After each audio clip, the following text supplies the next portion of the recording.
Salut tout le monde, c'est ArdorGF. Dans cette vidéo, je vais vous montrer comment configurer OBS Studio, donc Open Broadcaster Software. C'est un logiciel qui est gratuit, qui permet d'enregistrer son écran, ses jeux, enfin voilà, vraiment très pratique. Pour les streamers, pour les vidéastes YouTube aussi, c'est vraiment plutôt pratique. Ça vous permet de faire vraiment quasiment tout directement depuis un seul logiciel. Et en plus, c'est gratuit, donc c'est vraiment très bien.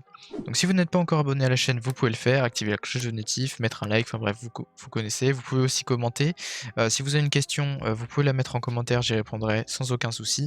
Et donc on va commencer. Donc je vais juste aller sur la deuxième fenêtre, et donc je vais vous montrer comment configurer OBS. Donc la première chose à faire, ça va être de créer un profil. Donc vous allez dans Profil, ensuite vous faites Nouveau. Moi je vais l'appeler Tuto, mais vous l'appelez comme vous voulez. Vous pouvez mettre YouTube par exemple, ou Twitch, ou ce que vous voulez, selon si vous streamez ou vous faites des vidéos. Donc une fois qu'il est créé, vous êtes directement remis dessus. Donc là vous voyez que je suis bien sur le profil Tuto. Et on va aller directement dans les paramètres. Donc pour aller dans les paramètres, soit vous faites Fichier et ensuite Paramètres, soit vous allez tout simplement en bas à droite, c'est ce que je fais personnellement, et vous allez dans Paramètres. Une fois que c'est fait, en général, vous n'allez pas avoir grand chose à changer, seulement le thème. Vous pouvez mettre plusieurs thèmes, voilà. Et je trouve que le Dark est beaucoup plus joli que tous les autres. Donc je vais laisser Dark. Au niveau du stream, donc là, ça va être le flux vidéo que vous allez envoyer sur votre plateforme de stream. Donc en général, ça va être Twitch, YouTube. Il y en a d'autres, hein, il y a Facebook Live et tout ça, mais principe, on stream sur Twitch ou YouTube. Et donc là, c'est pas obligatoire, mais si vous voulez stream sur Twitch, vous devez vous connecter du coup à votre compte et donc lier votre compte à OBS. C'est-à-dire que OBS va lancer le stream et ça va l'envoyer directement sur Twitch. Donc, si vous enregistrez juste les vidéos comme moi, pas besoin de faire ça.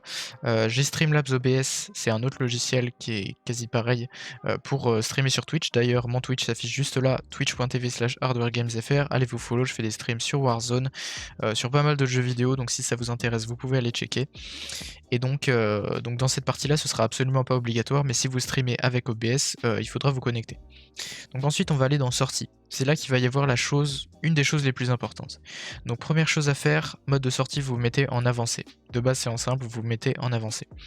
Ensuite, si vous streamez, vous restez là. Si vous streamez pas, vous voulez juste enregistrer des vidéos, vous allez directement au timecode qui va s'afficher juste là en bas. Donc pour le streaming, première chose à faire, piste audio, bon, on s'en fout un peu, sincèrement, je m'en sers jamais. J'en laisse qu'une, j'ai pas besoin de plus. Ça peut servir si jamais vous faites des vidéos, mais en stream, je crois pas. Donc personnellement, j'en laisse qu'une. Et donc au niveau de l'encodeur, c'est ce qui va générer l'image en gros de votre vidéo. Donc l'encodeur, ça peut être le processeur ou la carte graphique, ou si vous avez un autre encodeur style Elgato 4K60 ou quelque chose comme ça peut fonctionner je crois, mais normalement c'est processeur ou carte graphique pour la plupart des PC. Donc là, X264 c'est le processeur, et H264 ou H265 ou NVENC ou New NVENC c'est la carte graphique.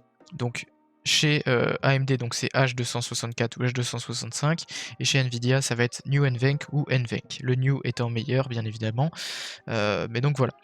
Donc si vous avez un très bon processeur, mettez sur le processeur. Si vous avez une carte graphique GTX 16, donc 1650, 1660 Super TI, bref, ou RTX 2000 ou RTX 3000, vous pouvez mettre le New NVENC. Si vous avez une carte graphique AMD, je sais que l'encodeur est clairement pas aussi bon que celui d'Nvidia, donc je vous recommanderais plutôt de mettre sur le processeur. Donc moi c'est ce que je fais parce que j'ai une carte AMD pour le moment, j'attends d'avoir une RTX 3070 ou 3080, mais il n'y a pas de stock comme vous le savez sûrement déjà. Donc encodeur, je mets mon processeur parce que c'est un Ryzen 7 3700X, donc il est très bien pour streamer, et que j'ai pas de carte graphique Nvidia, sinon je mettrais sur une carte graphique Nvidia bien évidemment.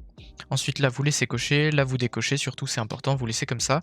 Ensuite dans contrôle du débit, vous allez mettre CBR, c'est le constant bitrate, donc c'est un bitrate qui va toujours rester le même. Ça vous évite d'avoir des fluctuations de débit, et donc une qualité bonne à un moment, une qualité moins bonne à d'autres. Donc je vous conseille de laisser en CBR, vous pouvez mettre VBR qui va être variable du coup, mais je vous conseille de laisser ça. Et ensuite le débit, donc sur Twitch vous pouvez aller jusqu'à 6000 de bitrate en normal, et vous pouvez même monter jusqu'à 8000, c'est d'ailleurs ce que je fais. Je paye pas sur Twitch, donc je peux monter jusqu'à 8000, je sais pas si tout le monde peut le faire, mais ça va dépendre surtout de votre connexion. Un peu de votre PC aussi, donc plus votre bitrate est haut, plus il faudra une bonne connexion pour le regarder. Vos viewers aussi, donc faites très attention à ça. Et plus il faudra un bon PC. Donc ce que je vous conseille, c'est de mettre par exemple de la 720p à 6000, sera vraiment la meilleure qualité, ou alors la 1080p à 8000 de bitrate. Donc moi, mon PC tient bien la 1080p, donc je vais mettre 8000. Je fais appliquer, ensuite je laisse. Taille de tampon personnalisée, on décoche. Ensuite, intervalle d'image clé en secondes, vous mettez 2. C'est visiblement ce qui marche le mieux. Ensuite, dans pré-réglage, donc là, vu que je suis sur mon CPU, donc X264, j'ai ce pré-réglage là. Si vous êtes sur Nvidia NVENC, vous allez avoir donc qualité, performance ou équilibré. Donc je vous conseille de mettre qualité et d'essayer. Si ça marche pas, vous mettez en performance ou en équilibré. Enfin bref, je vous laisse tester ça. Moi j'ai un Ryzen 7 3700X, donc je peux aller jusqu'en slow au maximum. C'est déjà énorme. Et en général plus médium. Sauf que bah, sincèrement, j'ai pas besoin d'aller aussi haut du coup. Donc placebo, c'est le meilleure qualité, sauf que ça prend beaucoup de perf. Et tout en haut, c'est ultra fast, donc c'est le plus rapide, le plus léger, mais c'est forcément le moins beau aussi. Après, il reste bon pour autant, hein, c'est pas parce que c'est le plus bas qu'il est le plus nul. Donc ce que je vous conseille, si vous avez un processeur moyen, mettez ultra fast ou super fast, style Ryzen 5 deuxième génération, ou Ryzen 3. Vous pouvez essayer ultra fast ou super fast, mais Ryzen 3 ça va être compliqué. Si vous avez un Ryzen 5, vous pouvez essayer super fast, very fast, voire faster, mais plus faster et fast et medium pour un Ryzen 7 ou 9. Donc personnellement, je mets faster parce que c'est le bon compromis pour moi. Ensuite, dans profil, vous allez mettre en élevé, donc high. Ensuite, dans réglage, vous allez mettre aucun. Et là, vous faites appliquer. Donc ensuite, on va partir dans l'enregistrement. Donc là, c'était le paramètre streaming. Ensuite, dans enregistrement, ça va être vraiment très simple. Donc dans type, vous laissez standard. Ensuite, dans chemin d'accès, vous sélectionnez là où vous voulez que vos vidéos s'enregistrent. Donc là, moi j'ai mis dans vidéo. Ensuite, format d'enregistrement, vous allez mettre en MP4, c'est le format le plus simple, on va dire, parce que ça va directement mettre votre vidéo sous format importable sous YouTube. Donc c'est, je trouve, ce qui est le mieux. De base, c'est en MKV, mais il faut le retransformer après pour que ce soit compatible avec certains lanceurs. Donc je vous conseille de mettre directement MP4. Piste audio, toujours 1. Encodeur, je vous conseille de bien sélectionner. Donc moi j'ai, comme je vous ai dit, ma carte graphique, donc j'en ai 2. Et mon processeur, sachant que la carte graphique AMD a pas un super bon encodeur, surtout que j'ai une RX 580, donc c'est pas un gros modèle. C'est plutôt mieux de mettre le processeur, en tout cas pour mon cas. Sachant que j'ai un gros processeur et une carte graphique moyenne, vaut mieux mettre ça. Ensuite, mise à l'échelle pour la sortie, vous laissez décocher, vous laissez bien en résolution que ça affiche ici. Ensuite là vous mettez rien, et ensuite dans contrôle de débit, donc toujours CBR, et là ça va dépendre de ce que vous enregistrez. Donc si vous enregistrez votre écran comme je suis en train de le faire actuellement, il y a juste le curseur qui bouge et un petit peu les fenêtres, vous pouvez laisser à 5000, 10 000 par exemple, ça fera très bien le travail. Si vous jouez à un jeu FPS comme Warzone, Fortnite, CSGO, enfin voilà, plein d'autres jeux, je vous conseille plutôt, enfin un jeu qui bouge beaucoup, je vous conseille plutôt de mettre un bitrate au-dessus de 30 000. Donc moi personnellement, je mets 50 000 parce que ça passe très bien avec mon processeur et que c'est une bonne qualité quand même, donc je mets ça. Je peux monter à 60 000, même peut-être 70 000, je sais pas, j'ai pas trop fait les tests. Mais donc vous aurez une meilleure qualité en tout cas comme ça. Vous pouvez aussi essayer 40 000, enfin bref, je vous laisse regarder ça, faire les tests, vous faites appliquer, vous lancez une vidéo et vous regardez. Mais juste avant, on va terminer de faire du coup la configuration. Donc intervalle d'image clé, vous lui mettez toujours 2, c'est ce qu'il y a de mieux. Là, comme je vous ai dit, je mets faster parce que mon processeur gère ça. Ensuite, je mets en high et là, je mets aucun. Je fais appliquer et ensuite, donc audio, il n'y a pas grand chose à faire. Vous pouvez laisser en 160 ou mettre en 192. C'est déjà très bien. Perso, je mets en 192.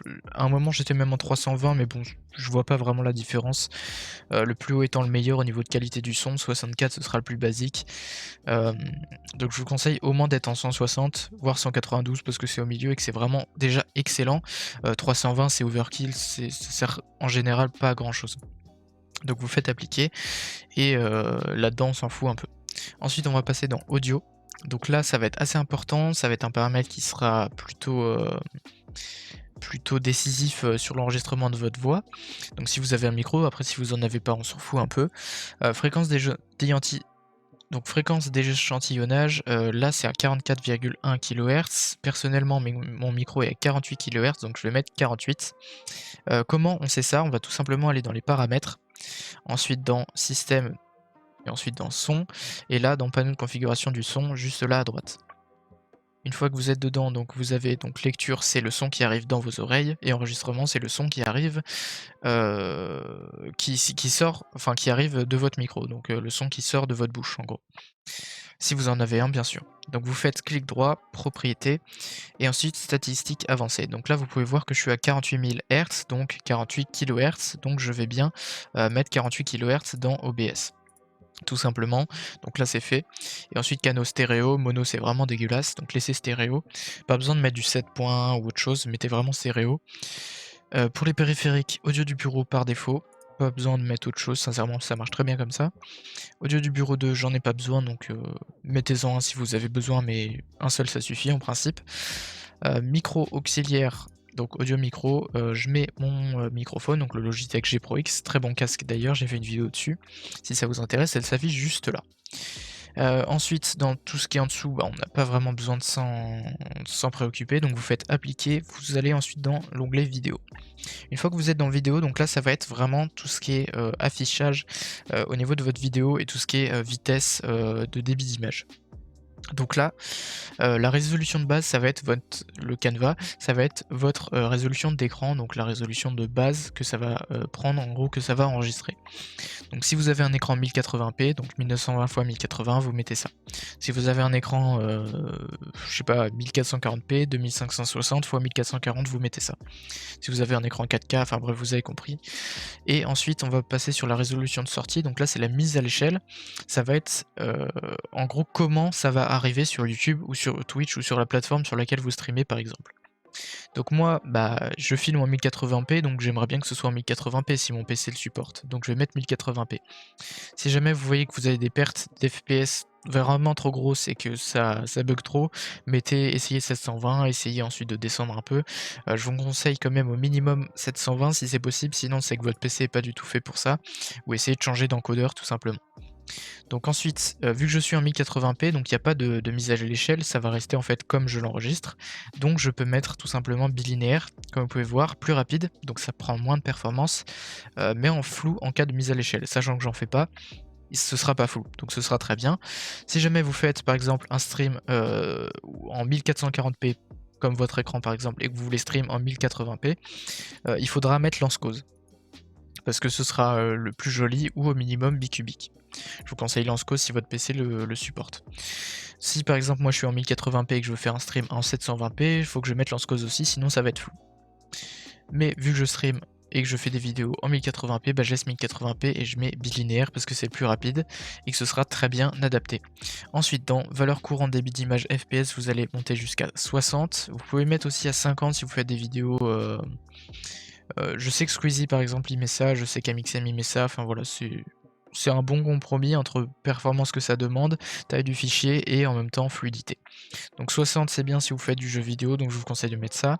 Si jamais votre PC le supporte, vous pouvez mettre aussi un enregistrement à 75, 144, enfin tous les FPS que vous voulez. Ça aura un rendu beaucoup plus fluide sur YouTube, sur Twitch, et donc vous avez juste à aller là-dedans et vous choisissez débit d'image FPS sous forme de fraction. Et donc là, le dénominateur, vous l'oubliez, vous n'y touchez pas, vous laissez toujours à 1. Et le numérateur, par contre, vous allez mettre le nombre d'FPS que vous voulez. Donc si je veux record en 144 FPS, je vais mettre 144 et je fais appliquer. Donc là, ça va enregistrer en 144, ça va s'afficher juste là. Donc ça va être plus fluide, ça va demander plus de perf à votre PC tout simplement. Mais si votre PC le supporte, bah, ce sera vraiment très très bien. Donc personnellement, j'ai pas besoin de faire ça, je vais laisser en 60, ça me va très bien. Surtout que c'est des vidéos en général que j'enregistre sur mon bureau, donc il y a pas grand chose à enregistrer. Par contre, si je suis sur un jeu FPS, je vais plutôt mettre 75, 80, 100, 144, enfin bref, vous avez compris, pour gagner plus en fluidité et donc ce sera plus sympathique à regarder. Ensuite, dans raccourci clavier, donc là vous pouvez mettre des raccourcis. Je vous conseille de mettre démarrer l'enregistrement sur F9, c'est ce que j'ai mis personnellement. Ça marche très bien. Je vais pas le faire parce que sinon ça va couper l'enregistrement justement. Et arrêter l'enregistrement sur F9 aussi, comme ça vous appuyez une fois, ça lance, vous appuyez encore une fois, ça s'arrête. Vous n'êtes pas obligé de le mettre, c'est absolument pas obligatoire, vous pouvez juste démarrer ici et couper en rappuyant après. Donc voilà, je vous conseille de faire ça, et ensuite dans avancer, il n'y a pas grand chose à faire non plus là-dedans. Juste dans général, priorité du processus supérieur à la normale si votre PC est bon. Ça, en gros, ça vous fera un enregistrement ou un stream de bien meilleure qualité et qui sera plus fluide. Si jamais en supérieur à la normale, votre jeu a vraiment très peu d'FPS, mettez en normal. Ça prendra du coup, OBS prendra moins de performance et votre jeu, enfin ce sera plus équilibré. Mais je vous conseille de mettre en supérieur à la normale si votre PC le supporte. Et ensuite donc là, vous laissez comme ça, vous laissez en NV12. Espace de couleur, vous allez mettre 709 parce que c'est le plus complet. Et ensuite en complète, c'est les meilleures couleurs possibles. Ensuite vous faites appliquer. Et si jamais vous voulez mettre du retard sur votre stream, ça va être ici. Donc vous l'activez, vous mettez le temps que vous voulez pour éviter les stream hacks ou les choses comme ça. Et donc vous faites appliquer. OK, et donc là, on a fini pour le paramétrage. Donc là, j'ai pas redémarré OBS, mais vous, il faudra que vous le fassiez si jamais vous avez mis en 48 kHz comme moi pour le son, ou en format MP4 aussi pour la vidéo. Une fois que vous êtes là-dessus, donc là, vous pouvez voir que je suis bien sur mon profil tuto. J'ai déjà des scènes et des sources parce que bah, j'ai déjà ça sur mes anciens profils et ça ne se retire pas en changeant de profil. Donc moi, j'ai déjà ça, mais vous aurez normalement rien ou alors une seule scène. Donc supprimez-la. Vous faites juste clic droit, supprimer, ou alors vous la sélectionnez, vous faites moins. Donc moi je vais pas le faire. Et ensuite, une fois que vous avez plus rien ici, vous allez faire plus. Scène, donc vous mettez le nom que vous voulez, vous pouvez mettre le nom du jeu ou juste scène, on s'en fout. Je vous conseille de mettre le nom du jeu, c'est plus facile à se repérer, vous faites OK. Et donc là vous avez une nouvelle scène. Donc la scène en gros, pour vous vraiment vous schématiser tout ça, la scène c'est le dossier et la source c'est le fichier. Donc une fois que vous avez fait un dossier, vous pouvez mettre plusieurs sources à l'intérieur. Donc c'est ce que je vais faire tout de suite. Donc première source, bah, je sais pas, si je veux capturer mon écran, je vais faire capture d'écran. Ensuite je vais faire créer une nouvelle source, je peux la laisser comme ça ou la renommer écran par exemple. Ensuite je fais OK. Et là vous pouvez voir que ça va enregistrer du coup mon écran comme je suis en train de le faire actuellement. Donc là vous mettez OK, donc là ça fait un truc un peu Inception et c'est plutôt sympa à regarder d'ailleurs. Donc là ça va enregistrer votre écran dès que vous allez faire démarrer l'enregistrement. Si jamais vous voulez capturer un jeu, ce sera mieux de faire donc nouvelle et ensuite de faire capture de jeu. Ce sera plus optimisé parce que ça va vraiment se focus que sur le jeu et ça va pas prendre par exemple votre overlay Windows. Donc là, vous voyez mon overlay Windows parce que je suis en capture d'écran.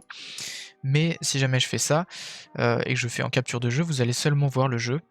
Donc c'est peut-être un petit peu mieux si vous streamez en principe. Donc vous faites capture de jeu, créez une nouvelle source, vous mettez le nom du jeu ou vous laissez comme ça, comme vous voulez. Ensuite vous faites OK.